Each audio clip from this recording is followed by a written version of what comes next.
ఆహార కల్తీపై తెలంగాణ ప్రభుత్వం ప్రత్యేక దృష్టి సారించింది. ప్రజలకు నాణ్యమైన, సురక్షితమైన ఆహారం అందేలా చర్యలు చేపట్టే దిశగా సీఎం రేవంత్ రెడ్డి ఉన్నత స్థాయి సమీక్ష నిర్వహించారు.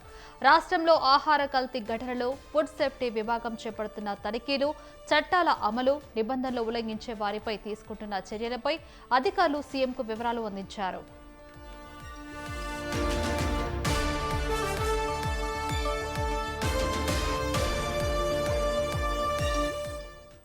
ఆహార కల్తీకి ఏమాత్రం అవకాశం లేకుండా కట్టుదిట్టమైన చర్యలు తీసుకోవాలని అధికారులకు సీఎం దిశానిర్దేశం చేశారు. ముఖ్యంగా నకిలీ ఆహార పదార్థాలు, కల్తీ నూనెలు, మసాలా దినుసులు, పాల ఉత్పత్తులు, స్వీట్లు, హోటళ్లు, రెస్టారెంట్లు, ఆహార తయారీ కేంద్రాల్లో తనిఖీలు మరింత ముమ్మరం చేయాలని సూచించారు. అలాగే ఫుడ్ సేఫ్టీ అధికారుల తనిఖీలను క్రమం తప్పకుండా నిర్వహించడంతో పాటు ప్రజల నుంచి వచ్చే ఫిర్యాదులపై వెంటనే స్పందించి చర్యలు తీసుకోవాలని అధికారులకు సీఎం ఆదేశాలు జారీ చేశారు.